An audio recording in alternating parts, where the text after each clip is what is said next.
በአሁኑ ሰዓት በዓለም ላይ በቢሊየን የሚቆጠሩ ሰዎች መጽሐፍ ቅዱስን በቤታቸው ያስቀምጣሉ፣ ያነባሉ፣ በነጻነትም ይዘው ይዘዋወራሉ። ነገር ግን አስገራሚው እውነት በዚች ምድር ላይ ይህንን መጽሐፍ በቤቱ ስላስቀመጡ ብቻ የሞት ፍርድ የሚፈረድባቸው አለያም እድሜ ልክ ጨለማ እስር ቤት ውስጥ የሚማቅቁ አገሮች እንዳሉ ያውቃሉ? አዎ፣ መጽሐፍ ቅዱስን እንደ ትልቅ ወንጀል የሚቆጥሩ 5 ጨካኝ ሀገሮችን ዛሬ እናያለን።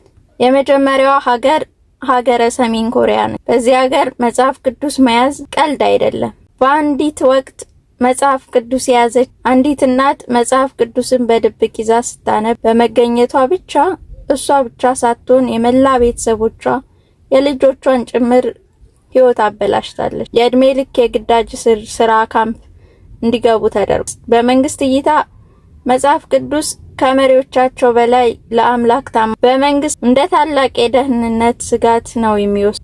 ቀጣዩ ሀገር ደግሞ አፍጋኒስታንና ሶማሊያ ነው። በእነዚህ ሀገሮች ውስጥ ከእስልምና ውጭ ሌላ ሃይማኖት መከተልም ሆነ መጽሐፍ ቅዱስ መያዝ ፈጽሞ የተከለከለ ነው። አንድ ሰው ክርስቲያን መሆን ከተሰማ ወይም መጽሐፍ ቅዱስ በእጁ ይዞ ከተገኘ በመንግስት ብቻ ሳይሆን በጽንፈኛ ታጣቂዎች ጭምር ወዲያውኑ የሞት ቅጣት ይፈጸምበት። እዚያ ያሉ ጥቂት አማኞች መጽሐፍ ቅዱስን የሚያነቡት በስልካቸው በድብቅና በታላቅ ፍርሃት ውስጥ ሆነው ነው። ይህን ቪዲዮ ከተመቻችሁ ላይክ እና ሰብስክራይብ በማድረግ ቤተሰብ ይሁኑ።